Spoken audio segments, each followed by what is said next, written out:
जय हिंद। कैसे आप सभी। कल मैंने टेलीग्राम ग्रुप में ये प्रश्न भेजा था कि अधिसूचना की परिभाषा एवं कार्यालयादेश से किस प्रकार भिन्न है। लिखिए, दोनों का अलग अलग प्रारूप तैयार करें।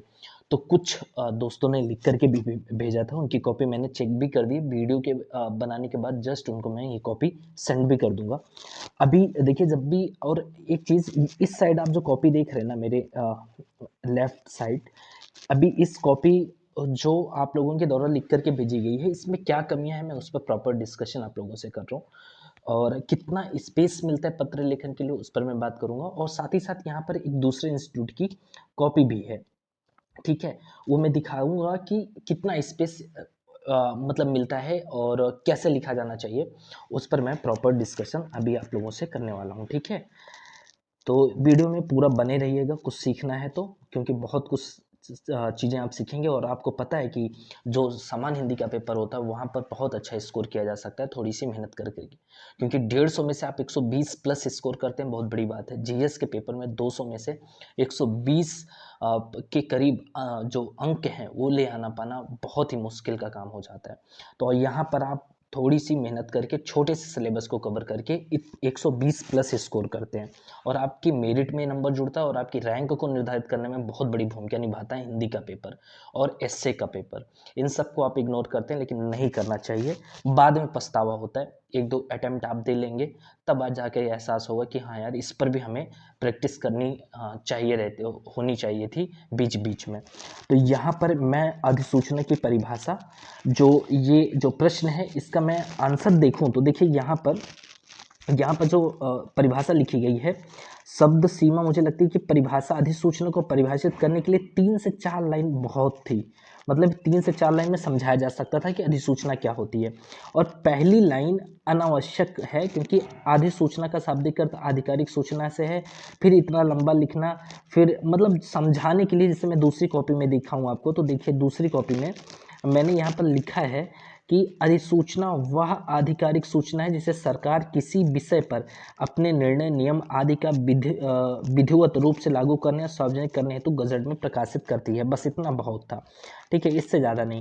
अब आगे अंतर की मैं बात करूं तो अंतर में देखिए, मैंने लिखा है दोहराव से बचे, मतलब जारी की जाती है और यहाँ पर जारी की जाती है, दोहराव से बचे। जब भी आप यूपीएससी या यूपीपीसीएस का आंसर लिख रहे हैं, इस चीज़ को ध्यान रखिए कि दोहराव से इस तरीके से बचना है कि एक ही पॉइंट में किसी भी शब्द को 3 से अधिक या 3 से अधिक या 2 से भी अधिक शब्दों को बार बार आप रिपीट कर रहे हैं, तो आपके नंबर कटेंगे। इससे ये पता चलता है कि आपकी वो जो परिपक्वता है, जो एक आंसर लिखने की जो, या शब्दों को या वाक्यों को एक बांध करके मतलब जो एक परिष्कृत भाषा है उसमें लिखने की आपके अंदर वो क्षमता नहीं है।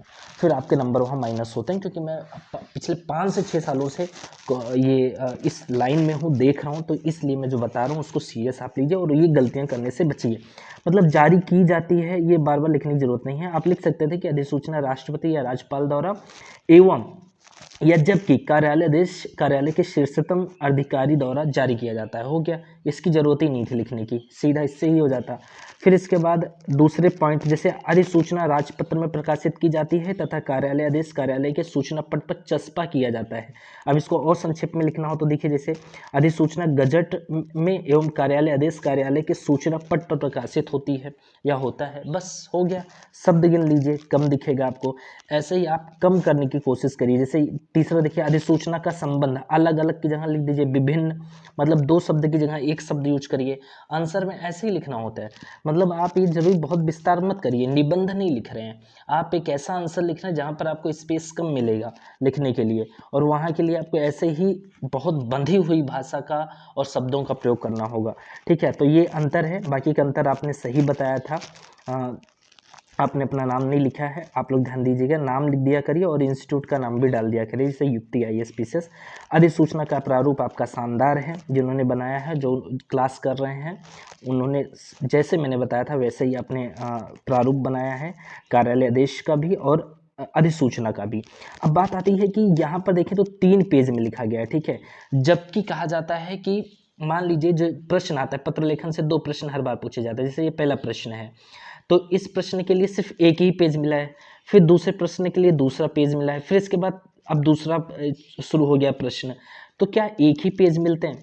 देखिए जो प्रश्न बनाने वाला है उसको पता है कि यदि इस प्रश्न का आंसर 2 पेज में ही हो पाएगा, एक पेज में नहीं लिखा जा सकता, तो वो 2 पेज भी दे देगा, 2 पेज भी बढ़ाया जा सकता है। लेकिन उसको पता है कि इसका आंसर एक ही पेज में लिखा जा सकता है या 1.5 पेज में लिखा जा सकता है, तो उतना ही स्पेस मिलेगा, और ये पता है कि एक ही पेज में लिखा जा सकता है तो एक ही मिलेगा। सामान्यतः कोशिश होनी चाहिए कि एक पेज में लिखने का अभ्यास होना चाहिए। यहाँ पर इसको थोड़ा और संक्षेप में लिखा जा सकता था। अधिसूचना कार्यालय आदेश को 4 पॉइंट ऐसे छोटे छोटे बना करके ऐसे इतने में ही बीच में एक लाइन खींच के तालिका बना करके फटाफट 4 पॉइंट में लिख सकते थे। फिर इसके बाद 2 पेज में इसको लिखा जा सकता था आराम से। इस प्रारूप को थोड़ा और छोटा कर सकते थे। अधिसूचना का प्रारूप आधे पेज में और आधे पेज में कार्यालय आदेश का, और मुझे लगता है इतना ही आपको वहाँ पर भी मिलेगा। 3 पेज थोड़ा पॉसिबल कम है, और मिल जाए तो बहुत अच्छी बात है, ठीक है। ऐसे ही दूसरी कॉपी है, और 10 में से 7 नंबर मिले हैं, ठीक है, क्योंकि काफ़ी कुछ अच्छा लिखा है इन्होंने, और जब आप प्रारूप अच्छा लिखते हैं, सब कुछ सही लिखते हैं, तो ऐसे ही आपको 7-8 नंबर मिलने की गुंजाइश रहती है। 10 में 10 थोड़ा मुश्किल हो जाता है, क्योंकि कुछ न कुछ कमियां रहती ही हैं, ठीक है। लेकिन वही मुहावरे में हो गया, लोकोक्ति में हो गया, वहाँ पर आपको क्या बोलते हैं कि 3 में से 3 नंबर तक मिल जाते हैं, समझ रहे हैं। तो वहाँ पर पॉसिबिलिटी विलोम शब्दों में मिल जाते हैं, उपसर्ग प्रत्यय में मिल जाते हैं, तो वहाँ पर कटने के चांसेस ही नहीं रहते, पूरे नंबर मिलते हैं। ऐसे ही ये दूसरी कॉपी है मोना जी की, और उनको मैंने अच्छे से लिख करके बताया अधिसूचना की परिभाषा। और ये आप ये गलतियाँ मत किया करिए जो उत्तर लिख करके ये सब आंसर में लिखते हैं, ज़रूरत नहीं है, ठीक है। मैंने युक्ति पीछे से उन्होंने लिखा था, मैंने गुड लिख दिया, बहुत अच्छा किया आपने ये करके।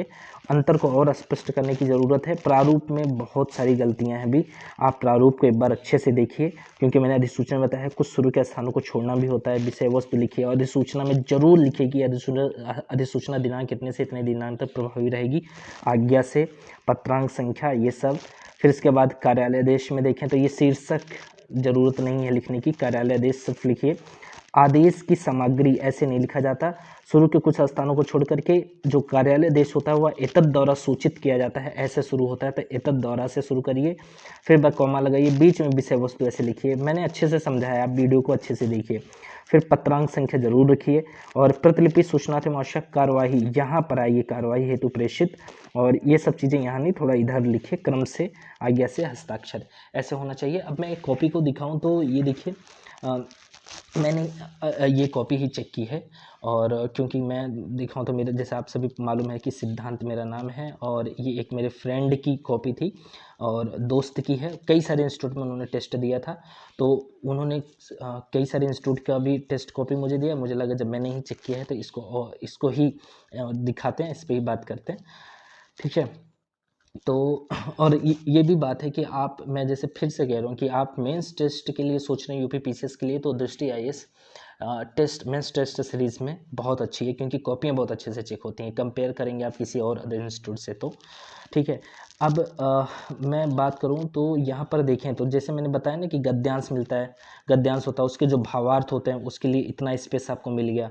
फिर इसके बाद आप देखें शीर्षक लिखने के लिए बस आप सही शीर्षक लिख देते हैं तो अच्छा नंबर मिल जाता है। यहाँ पर शीर्षक में इनको सिर्फ 0.5 नंबर मिले हैं, क्यों? शीर्षक पॉजिटिव होना चाहिए। मैंने लिखा है शीर्षक की खोज के लिए गद्य को कम से कम 2 बार जरूर पढ़ें, एवं समानता शीर्षक गद्य के शुरू व अंतिम लाइनों में छिपा होता है, ठीक है। इस तरीके से फिर रेखांकित पंक्तियों की व्याख्या है। मैंने आप लोगों को बताया कि रेखांकित पंक्तियों से संबंधित जो प्रश्न होते हैं उनमें मुहावरे, उदाहरण, प्रसंग आदि के आधार पर और लिखना होता है। संक्षेपण है ना, संक्षेपण आप ठीक लिखते हैं तो अच्छा नंबर मिल जाता है। इसी तरीके से सब पे मैं अच्छे से बात करूंगा। फिर गद्यांश, 2 गद्यांश के बाद पत्र लेखन आता है, ठीक है। 20 नंबर का पत्र लेखन और 2 गद्यांश, 30-30 60, 30-30 60, 20 80 नंबर ये हो जाते हैं। फिर विलोम 10 नंबर का आता है। सही विलोम लिखेंगे, जितना सही लिखेंगे उतने नंबर मिलेगा। एक विलोम सही करेंगे तो 1 नंबर। वैसे ही आप उपसर्ग के लिए आपको मिलते हैं 5 अंक, मतलब जो सही करेंगे, जितना गलत कुछ करेंगे वही नंबर कटेगा। फिर प्रत्यय के लिए वैसे ही नंबर मिलते हैं, ठीक है। फिर इसके बाद आप देखें तो यहाँ वाक्यांशों के पदबंधों के लिए एक शब्द लिखिए, जितना सही, बस सही लिखना है आपको, मतलब एक सही करेंगे 2 नंबर, और एक सही था इनको 2 नंबर मिला, बाकी सब गलत थे, नहीं मिला नंबर।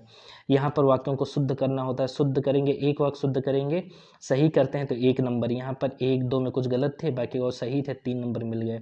उसी तरह वर्तनी को संशोधन कीजिए, वर्तनी सही संशोधित करते हैं, 1 सही करेंगे तो 1 नंबर, तो यहाँ पर 4 सही थे, कुछ 1 में गलती थी तो 1 नंबर कट गया यहाँ पे। अब यहाँ पर आप सबसे ज़रूरी है कि मुहावरे और लोकोक्ति का अर्थ देखें, उनका वाक्य प्रयोग करिए। देखिए, जो अर्थ लिखें, इसके बाद जो आप वाक्य प्रयोग करते हैं, हमेशा समसामयिक उदाहरणों को लीजिए, उदाहरण बनाइए। जैसे एक माँ द्वारा अपने बेटे को पढ़ने के लिए बाहर भेजना उस माँ के लिए छाती पर पत्थर रखने के समान था। ये सब मतलब ना कहावत, ये ऐसी बातें हैं कि एक समान व्यक्ति भी जानता है। तैयारी, आप एक प्रिपरेशन में हैं, एक सिविल सर्विस की तैयारी कर रहे हैं, तो इसको कुछ समसामयिक उदाहरणों से जोड़ करके लिखेंगे वाक्य प्रयोग, तो बहुत अच्छा होगा। जैसे मैंने यहाँ पर भारत का विश्व कप हारना छाती पर पत्थर रखने के समान था, ये ज़्यादा सही है, भारत का विश्व कप हारना। ये इस तरीके से सोचिए। अब मान लीजिए कि नहीं मिल रहा था कि क्या वाक्य प्रयोग करें, ओस की मोती, बहुत प्यारा होना किंतु क्षणिक, मतलब बहुत प्यारा है लेकिन किंतु क्षणिक है। अब जैसे मान लीजिए कि कुछ नहीं समझ में आया, तो यहाँ पर मैंने सजेशन दे दिया कि पीएम की अगुवाई में बनाया गया भव्य पंडाल बिल्कुल ओस का मोती था। मतलब जो ये पंडाल बना देखने में बहुत सुंदर है, बहुत प्यारा है, किंतु क्षणिक है, ओस की मोती है। इससे बेहतर भी वाक्य प्रयोग आप सोच सकते हैं। मतलब ज़रूरी नहीं कि मैंने जो सोचा है कि बस आप मुझसे अच्छा सोचेंगे तो और अच्छा नंबर मिलने की गुंजाइश रहेगी, और ज़्यादा इंप्रेशन आपका अच्छा बनेगा। मैंने लिखा वाक्य प्रयोग में आप समसामयिक घटनाक्रमों को आधार बना सकते हैं। तो कुछ ऐसे ही है, ठीक है। और आप लोग कमेंट करिए, लाइक करिए, सब्सक्राइब करिए और शेयर करिए। मिलते हैं नेक्स्ट वीडियो में। जय